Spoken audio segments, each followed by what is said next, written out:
Next, we have another one of the most kick-ass fighting games on Sega Saturn. Fighting Vipers. Now, Fighting Vipers, which is another 3D fighting game, was cool because it had the arenas, which you could just knock somebody right through, similar to Bloody Roar. I really like that one here, but one of the cool things is they have a character on there who pretty much just looks like he leaped right out from fucking Motley Crue, and he has a guitar and everything and beats the shit out of his enemies. That's fucking awesome. Another thing that's kind of neat is that after you do so much damage to somebody, their armor just fucking bursts right off and flies off everywhere. Except for chicks. Apparently everything on them is armor, so they're like damn near fucking naked, and that's funny to me in general. Then they have a bitch with fucking rollerblades. Are you fucking retarded? Like, you're gonna go rollerblading in while some dude is just like standing there like this, like, I'm gonna kick your fucking ass. And she's like, I'm gonna rollerblade at you. Just pow. Knock the bitch right on her ass. But yeah, I always thought that was kind of funny. Interesting little note about this is in Japan, in Fighting Vipers, they have a character called Pepsi Man. Now, Pepsi Man, who, in Japan, that's actually one of their spokespersons, you know, their little iconic character, is this all-silver type dude, and he's Pepsi Man. Well, Pepsi Man actually showed up in this game. Unfortunately, since nobody in America knows who the fuck Pepsi Man is, well, he didn't show up in our version, which is kind of depressing. But, yeah, it would have been funny just to play as a cola mascot. So, yeah. All around, Fighting Vipers, really awesome. But we're not done with Fighting Vipers yet, because Fighters fucking Megamix. This game was a really big deal back in the day, and for one major reason. It had Virtual Fighter and Fighting Vipers. So it's pretty much a big mishmash of a bunch of characters, but the thing is, they didn't stop there. They got more ridiculous with it because they included the car from Daytona, USA. It had to have been like a pile of fucking cocaine like this high, and then like a blunt this big and that fucking thick, and a bunch of PCP or some fucking random shit for them to decide that in a fighting game you should play as a car. A car. And you punch with your tires. I can't continue to say it with a straight face because it's so fucking silly, but yeah. Don't let me sound like I'm, you know, bashing the game. It's just like a very fucking weird concept, but this game is awesome. It's pretty much everything that I would really want on, you know, Sega Saturn for like a versus game. They took two of their best 3D fighting games, smashed them together, and made this. I kind of wish Last Bronx characters would have showed up, but again, they were so fucking generic, they would have just been like bandana dude, and tattoo guy, and shorts. And that's really about it. But yeah, this game, really fucking cool. If you're gonna get any of the games, like if you want to choose between Fighting Vipers, Virtual Fighter 2, and this, get this. Because this is the best version out of all of them.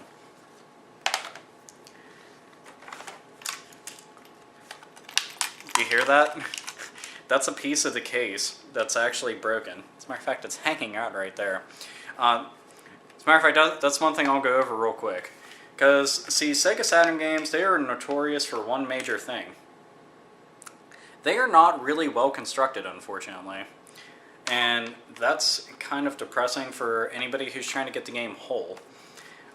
This game, I could just go and buy, like, Madden, like, 97 or something. Take the game, throw it in the fucking garbage, because that's where it belongs. And just put the Mr. Bones case in. But I haven't gotten around to that yet. Anyway, onto the game. Mr. Bones is one of the most overlooked games on a Sega Saturn, in my opinion. It is really, really unfortunate because this game, number one, is pretty amusing. Number two, is one of the most challenging, hardest fucking games I've ever played on this system. It took me forever just to get past, like, the second stage. Like, forever and ever and ever. Like, it's fucking hard. This game is cool for one major reason. They take so many different gameplay styles and different concepts and they throw them all together with nice graphics and really good music. So yeah, if you were looking for a very unique game, I sound like a fucking infomercial right now for Mr. Bones. for the low introductory price of $29.99, you can get Mr. Bones. And if you act now, you can get a copy of Bug. Absolutely free, even though none of you fucking want it. But anyway, I think I did good. Yeah. Anyway, Mr. Bones. Get this game if you want something unique, want something different. It's just really fun. I got lucky, came across a copy for fairly cheap. And I know that I've said that quite a few times, but you have to understand that Sega Saturn games get really expensive. In general, I've seen some of the games just go for like $80, $100, some for $200. Yeah, this game is one of the more expensive ones. But it's really worth tracking down if you can get a copy, or if you know somebody that has it and are willing to part with it, get this game. It's really cool. Next, we have Gex. Now, if you grew up in the 90s, like me, and you saw this little lizard bastard, no, he's not the fucking Geico guy, this is Gex the Gecko. Okay, this snide little platforming prick, he made his way on the PlayStation, onto Nintendo 64, he was even on 3DO. 3DO. And that was one of the only worthwhile games on 3DO, but anyway. Gex, who made his start as a 2D platformer, actually wasn't that bad of a game. Overall, I really did like Gex. It was until he started going into like all these different 3D games, and they went from being good to just complete and utter shit, which is why Gex disappeared. But yeah, this is where he got his start. If you're bored and you just want a platformer game and you've played them all, get Gex. It's better than Bug.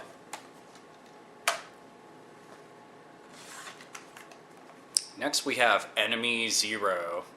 Now, Enemy Zero, if you ever played D2, that's on Dreamcast, then you are playing the sequel to Enemy Zero. Pretty much, this is a very, very slow-paced survival horror game, but if you can get past how slow and how boring it can be sometimes, it's not a bad game. Literally, I've showed this off to so many people, but the thing is, this isn't one of those games you just sit there and you're like, hey, check this out. Because most of the time, nothing's going on. It's just, it is very slow. But for the time when this came out, this was very, like, it was edgy. Plus, it was a really nice looking game. I liked it a lot. Oh, actually, there's a game called D, which, as a matter of fact, I think that I have that game sitting right here. Might as well get it while I'm mentioning it. D, the sequel, Enemy Zero. And there you go. D, which is much, much, much, much slower, is actually one of those games that, back in the day, they had games kind of like Myst. I don't know if anybody who's watching this is familiar with Myst, but it's kind of all CG, and it's really slow. You kind of just point and click on things. Well, that was D. Well, they decided to then let you actually control your person, run around and do stuff, which was a lot better. But they still lacked a lot of action, unfortunately. And the few bits of action that they had, the control was just kind of wonky. But if you could just stick with the story aspect of it and the environment and everything, then yeah, it's kind of cool in that respect. But if we're going for control and action and fun, no. Neither of these games will be your cup of tea. So yeah, it pretty much just pays off for whoever is willing to sit there and really play through it. That, or you're a hardcore survival fan and a survival horror fan just looking for something different. So, next up we have Dragon Force. And no, not the band, the game. And the game is not based off the band. So, Dragon Force, what is Dragon Force? Dragon Force is one of the craziest fucking RPGs that I've seen in a while. But the thing is, you would have to know that one of the most awesome feelings is having a gigantic army and another gigantic army just run up and just all this fucking action going on. Well, that's Dragon Force in general. Overall, I like this game a lot. I didn't actually beat it though, unfortunately, just because I lost my save file. Because, and this will teach a lesson to anybody. Inside the Sega Saturn, it has internal memory. Well, its internal memory is only there because of a battery. A little silver round battery that if you open up the back of it, you can just pop it right in. Well, unfortunately, mine had died, so I lost all my save information. That's when I bought a Game Shark, which is technically like a gigantic fat fucking memory card. Love having that thing. Oh, and it helps you play imports too. So yeah, if you were looking at this video and you're like, hey, I'm gonna start a Sega Saturn collection, get a Game Shark. It can help you play imports. It can also allow you to play, you know, games a lot longer because they won't just delete your fucking file at random and you're like, no, I put in so many hours, oh, fuck me. And that's why I haven't gone back and played through the game, because I put in so many hours I didn't feel like it. So yeah, but as far as RPGs go, it is very, very good. So check it out. And again, it's another Working Designs game. And yes, I know, granted, it is a strategy game, but I call these RPGs. To me, they are. So yeah, play it. Next up, Scud, the Disposable Assassin, which this is based off of a comic book. Comic book which is pretty funny. Overall, Scud is a really good game. I wanted this game so bad when I had a subscription to EGM magazine, and I had seen this in there quite often. Well, there's one really cool thing about this game, and that's the fact that you can play one of two ways. See, if you look at it, it looks like it is just a platforming game. But actually, you can hook your gun up to it and play it that way and just start shooting shit. I've never seen too many games do that, but this one does allow you. So if you ever decide that you want to play a platforming game, one, play this, because it kicks a lot of ass. But not only that, if you have a gun, there, you have two different ways to play the game. So you should definitely pick that up. Next we have Dark Savior. Now, this is like a platforming RPG. I like this a whole lot, even though the cover of it did not look very promising, at least not to me. But the game is very, very nice looking. What's interesting is that it's a 3D game, but it's all like 2D sprites. It's very interesting looking, but it's just really cool because overall, it's unique for what it is. There wasn't a whole lot of games that were doing that at the time. Making 3D platformers and RPGs, it's kind of hard to do. You know, granted, there's games like Zelda, which is like I guess a action-adventure RPG, which is 3D and everything, but that does it with, you know, a finesse that nobody could ever fucking match. This, you know, for back in the day, definitely like a noble fucking effort. Overall, I say check it out just because, one, I'm a big RPG fan, so yeah, if you want to play something else, you should check this out. And the story's not bad either. Now we have Galactic Attack. Now, Galactic Attack is a space shooter. Now, you have to keep in mind that this is a top-down space shooter. I am a really big fan of space shooters in general. This one is extremely kick-ass. It's pretty rough, but I managed to beat it the first day that I got it. So it's probably not saying a whole lot about the difficulty, but the thing is, I played this without stopping. I was like, no, I'm going back. And my friends, they actually picked the game up too, and they gave it a whirl, but they don't have the patience that I do for shit like this. I do, though, just because, I don't know. I love games like this because they're really challenging. I really liked it a whole lot. I just kind of wish that they made another one, or they just brought it back out so other people could check it out, because it's kind of a shame just to, you know, it's on Sega Saturn. Do you want to play it any other way? Oh, you can't. Haha.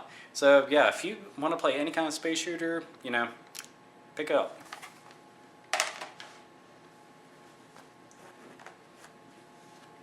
Next we have Bobble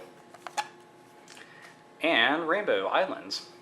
Now, Rainbow Islands, I actually didn't have a single fucking clue what Rainbow Islands was, and that's the truth. Bobble I did, because I played it on regular NES, so I was like, oh, for a Sega Saturn. Okay, well, that's kind of cool.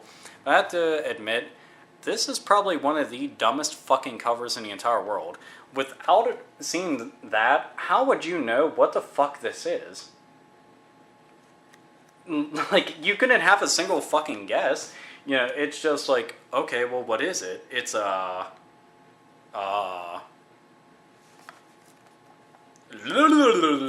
That's what it is. It's just a very piss poor fucking cover. Like somebody just took a couple random things from like Photoshop, slapped them together, and just called it a day. And that's kind of what it is. But yeah, if you like Bobble at all, this is worth getting. I do. But if you're also a fan of Rainbow Islands, then yeah, get this because it's both. Next up, we have Die Hard Arcade. Now, you have to keep in mind, I played this to death in the arcades. For one major reason. The movie theater that I went to, they had this there. And I always put in a couple dollars just to play this. Yippee-ki-yay, motherfuckers. And honestly, it was just really cool. The ironic part about it is that this is not really a Die Hard game. This is actually a game that they kind of just slapped Die Hard onto it because it helps sell it, which is unfortunate. And it's a beat 'em up, a really good beat 'em up too. It's a lot of fun, though admittedly towards the later stages it gets ridiculously fucking hard. But if you've got an extra person to play through, you should, because this is one of the funnest two-player games. Just yeah, all around. If I had to make recommendations for a Sega Saturn, this is always in it, because it's too much goddamn fun to pass up. Next up, Duke Nukem.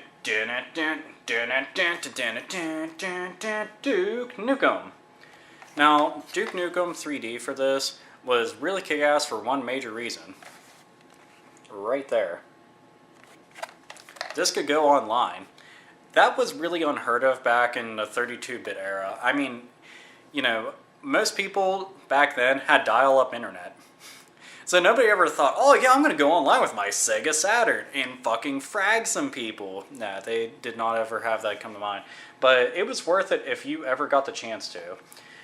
It's just a really good port of the PC version. I liked it a lot, but the neat thing is that it has a Sega Saturn only level. Now, mind you, I actually don't know which level is the Sega Saturn only one, because I've downloaded so much stuff for Duke Nukem 3D on my PC over the years, I can't tell what is what. So, yeah, one of the stages on there is exclusive. But this, it's really cool just because you could go online with it. But yeah, Duke Nukem 3D, really fucking awesome, and in my opinion, the best first-person shooter besides Doom that they had on Sega Saturn. Next up, one of my favorite games on Sega Saturn, period, Burning Rangers. Now, Burning Rangers was graphically one of the best games that they had on there, and it was goddamn hard, at least to me. When I was little and I was playing this, this game kicked my ass a lot. But it was really worth it if you actually played through it. It was just really neat. It's kind of like an action-adventure platformer type deal. It's hard to describe, but it's mostly just action. Pick this game up. It's a bitch to find, but it's so fucking worth it. It's really unfortunate because this is another franchise, Sega, you should be making, because I love this to death. I would love to see an updated version of this with nicer visuals, just all around a really good game. And I saved the best for last. The granddaddy of my fucking collection, Panzer, Dragoon, Saga. Now you have to understand a couple things. I wanted this game for the longest time. For such a long time. After reading reviews for it, I wanted the game, but I didn't own a Sega Saturn. None of my friends ended up getting the game, so I never got to experience it. I didn't get to experience this well until after Sega Saturn was just kaput. I had a PS2 and went like a year into PS2 being out, and that's when I got this. You have to keep in mind that Panzer Dragoon 1 and 2 are awesome games. This puts both of them to shame. This even puts Panzer Dragoon to the shame. And one main reason why. It's a fucking RPG. A full-blown RPG. And the thing is, this was pretty much Sega's answer to Final Fantasy VII. Now, mind you, Final Fantasy VII was like the shit back in the day because it was like the RPG. How is Sega going to counter that?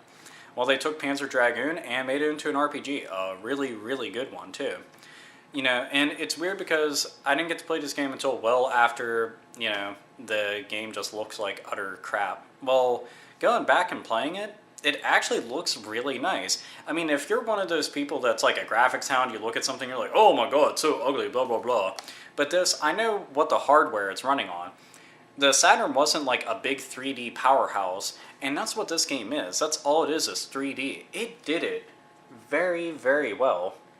One thing that's really cool about this is I basically got this game in like brand new condition. I'm talking like brand new. It was only opened and played a couple times, and that was it. So I ended up coughing up $100 for this. I have never spent that much money on any game, ever. This I had to. It was Panzer Dragoon Saga, and I bought this back whenever this game was going for roughly about $300. So $100 was a fucking steal. That, and I don't know, it's just, I just always wanted it. When it came in the mail, I just about shit just opening the packaging. I was just like, oh my god, like, I'm basically gonna fucking put it in its own bed and like rock it to sleep. It's such a good game. It really is. Out of any game on Sega Saturn, this is the shit right here. This game right here. The most awesome stuff that you're going to play on it. Hands down. That is a promise. Promise from me to you, this is the most awesome shit that you'll play on it. So yeah, if you can find a copy of this, keep it. Hold on to it, because they may never re-release this game, ever. And that kind of sucks. So this will be your only way of being able to experience it, because quite frankly, the emulators and ROMs for Sega Saturn are all fucking rubbish. So, yeah. Just all around, really love the game. Just unfortunate that we're probably not going to get a follow-up to it. So, yeah. But, yeah, that is all my Sega Saturn games. As you can see, the gigantic pile that's amassing beside me.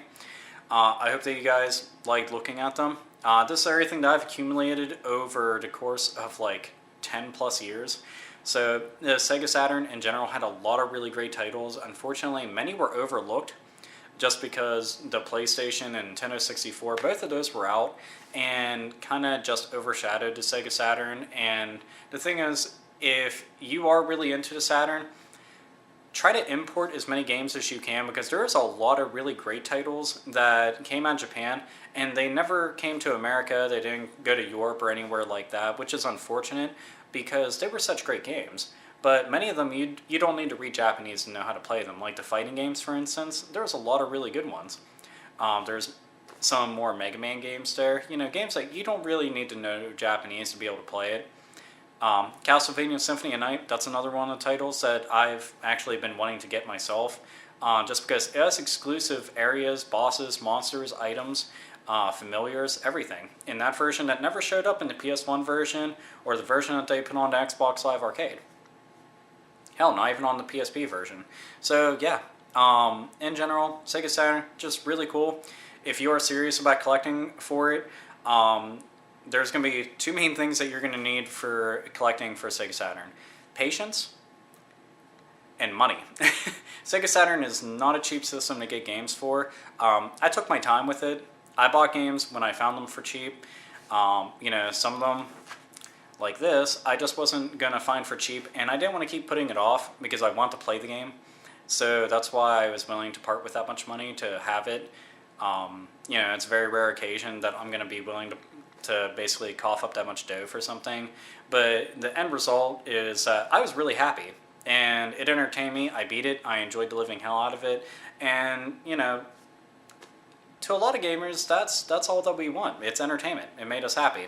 So, yeah, you know, I'm glad you guys checked out this video. I will do more collection videos since they up the amount of time. So, yeah, you know, comment whatever you want to do, video response, anything like that, down below, and check out some more of my shit on here. Alright, see ya!